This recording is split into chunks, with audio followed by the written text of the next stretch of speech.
إن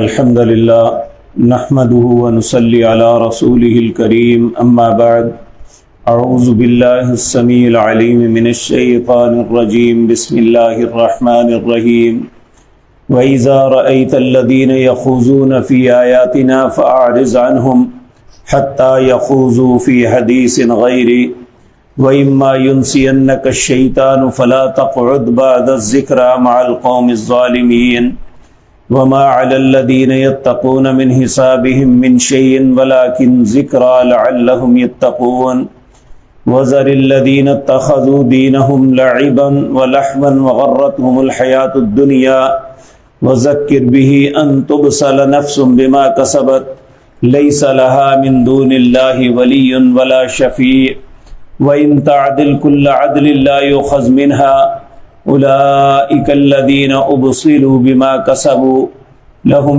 شراب من حميم وعذاب أليم بما كانوا يكفرون العیاذ باللہ۔ حضرات محترم، ان آیات میں ایسی مجلسوں میں بیٹھنے سے منع کیا گیا ہے جن مجلسوں کے اندر اللہ کی آیات کی تضحیک، ان کا مذاق یا تمسخر اڑایا جاتا ہے۔ ہم تو بالکل چھوٹے اور عام انسان ہیں، اللہ نے اپنے حبیب کریم جناب محمد رسول اللہ صلی اللہ علیہ وسلم کو بھی منع فرمایا کہ ایسی کسی مجلس میں آپ نے نہیں بیٹھنا جہاں اللہ کی آیات کا مذاق اڑایا جا رہا ہے۔ دیکھیں، بدقسمتی سے اس وقت صرف کفار یہ بات کرتے تھے کہ اپنی مجلسوں کے اندر اللہ کی آیات کا مذاق اڑاتے۔ آج ہم اتنے بدقسمت یا بد نصیب ہو گئے ہیں، مسلمان ہوتے ہوئے، مسلمان کہلاتے ہوئے، مسلمانوں کی اولاد ہوتے ہوئے کوئی نماز کا مذاق اڑا رہا ہے، کوئی روزے کا مذاق اڑا رہا ہے، کوئی قبر کا، آخرت کا، موت کا، نہ معلوم کن کن چیزوں کا ہم مذاق بناتے ہیں۔ ٹک ٹاک کے نام پہ ایک ایسی خباثت آ گئی ہے کہ جہاں بہت سے لوگوں نے اس سے اچھا کام بھی لیا، لیکن اکثر لوگ جو ہے اس کے ذریعے اپنے ایمان کو، اپنے دین کو برباد کر رہے ہیں۔ تو اللہ رب العزت اپنے حبیب کریم صلی اللہ علیہ وسلم کو حکم دے رہے ہیں، وَإِذَا رَأَيْتَ الَّذِينَ يَخُوضُونَ فِي آيَاتِنَا، جب آپ دیکھیں یخوضون فی آیاتنا، ہماری آیات کا مذاق اڑایا جا رہا ہے، یا یہ بھی ہے کہ آیات کا غلط مطلب لیتے ہیں، اس کی غلط تعویلات کرتے ہیں، یعنی اللہ کا جو مقصد تھا وہ بیان نہیں کرتے، بلکہ اپنے مقاصد کو حاصل کرنے کے لیے اللہ کی آیات کو توڑ موڑ کے پیش کرتے ہیں۔ تو اللہ فرماتے ہیں فَأَعْرِضْ عَنْهُمْ، اے میرے پاک پیغمبر ایسی مجلسوں سے اعراض فرمائے، حَتَّى يَخُوضُوا فِي حَدِيثٍ غَيْرِهِ، یہاں تک کہ وہ ان باتوں کو، ان خباثتوں کو چھوڑ کے کوئی معقول بات کریں تو پھر ان کی مجلس میں بیٹھ سکتے ہیں۔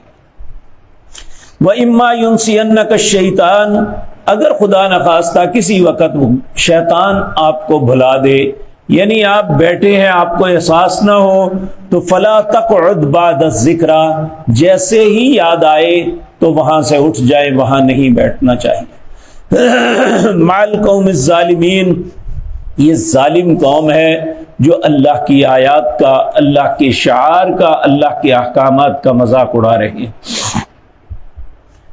اللہ فرماتے ہیں وَمَا عَلَى الَّذِينَ يَتَّقُونَ مِنْ حِسَابِهِمْ مِنْ شَيْءٍ، اور نہیں ہے ان لوگوں پر جو ڈرتے ہیں من حسابہم من شیء، انہی کے حساب میں سے کوئی بھی چیز، ولیکن ذکرہ، لیکن نصیحت ہے، لعلکم یتقون، تاکہ وہ ڈر جائیں۔ کیا مطلب؟ اگر کوئی آدمی صاحب علم ہے اور وہ اس لیے ایسی مجلس میں جاتا ہے کہ انہیں نصیحت کی جائے کہ آپ ایسا نہ کریں، لیکن ایک عام انسان جو ان کی باتوں سے متاثر ہو سکتا ہے، رائے راست سے ہٹ جاتا ہے، ہٹ سکتا ہے، اسے ایسی مجلس میں نہیں بیٹھنا چاہیے۔ ایسے تقریروں میں، ایسی مجلسوں میں نہیں جانا چاہیے جو گمراہی کی دعوت دے رہے ہیں۔ ہاں، اگر کوئی ایسا انسان جاتا ہے جس کا مقصد وہ صاحب علم ہے اور اس کا مقصد انہیں سمجھانا ہے اور ان کے حساب میں ان کے ساتھ نہیں چلنا، تو ایسا انسان اس مجلس میں جا سکتا ہے۔ پھر فرمایا وَذَرِ الَّذِينَ اتَّخَذُوا دِينَهُمْ، چھوڑ دیجیے آپ ان لوگوں کو جنہوں نے اپنے دین کو لعباً و لہواً، کھیل تماشا بنایا ہوا ہے۔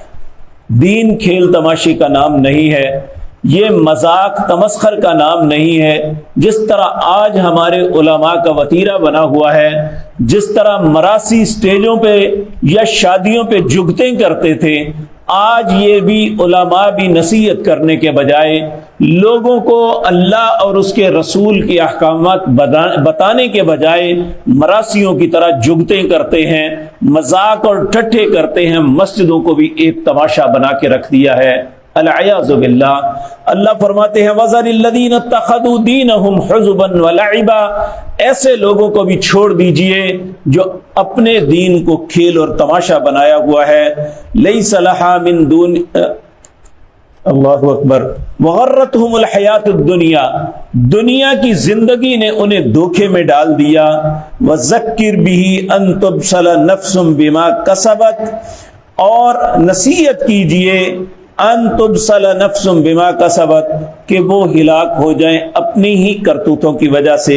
لیس لها من دون اللہ ولی ولا شفیع، یہ بات یاد رکھیں، جب انسان اللہ کی بارگاہ میں جائے گا تو اللہ کے علاوہ نہ اس کا کوئی دوست بنے گا، نہ اس کا کوئی سفارشی بن سکے گا۔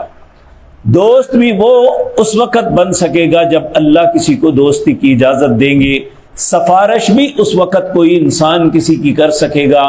انبیاء اور رسل، نیک صالح لوگ بھی کسی کی سفارش اسی وقت کر سکیں گے جب اللہ کسی کی سفارش کی انہیں اجازت مرحمت فرمائیں گے۔ وَإِن تَعْدِلْ كُلَّ عَدْلٍ لَا يُؤْخَذْ مِنْهَا، اس وقت اگر کوئی شخص فدیہ دینا چاہے کہ مجھ سے یہ لے لو، میری جان چھوڑ دو، اللہ فرماتے ہیں لا یؤخذ منها، اس سے کسی قسم کا کوئی فدیہ نہیں لیا جائے گا۔ اولئک الذین ابسلوا بما کسبوا، وہ پکڑے جائیں گے جو وہ کماتے تھے، جو وہ کرتے تھے۔ لہم شراب من حمیم، ان کے پینے کے لیے کھولتا ہوا پانی ہوگا۔ وعذاب علیم، اور دردناک عذاب ہوگا۔ کیوں؟ بما کانوا یکفرون، جو اللہ کے احکامات کا کفر کرتے، انکار کرتے تھے۔ تو اللہ رب العزت ہماری حفاظت فرمائے۔ ہمیں ایسی مجلسوں سے اجتناب کرنا چاہیے جہاں اللہ، اس کے رسول، اس کی آیات، اس کے احکامات، اس کے دین کا مذاق اڑایا جاتا ہے۔ ان مجلسوں میں بیٹھیں گے تو انہی جیسے ہو جائیں گے۔ ہم پیچھے سورت غالباً مائدہ میں یہ پڑھائے ہیں، آل عمران میں پڑھائے ہیں کہ جو ایسی مجلسوں میں بیٹھے گا ان کا حصہ بنے گا، وہ انہی کی طرح لکھا جائے گا چاہے ان کا حصہ نہیں بھی بنتا۔ تو اللہ ایسی مجلسوں سے ہماری حفاظت فرمائے۔ اقول قولی ھذا واستغفر اللہ۔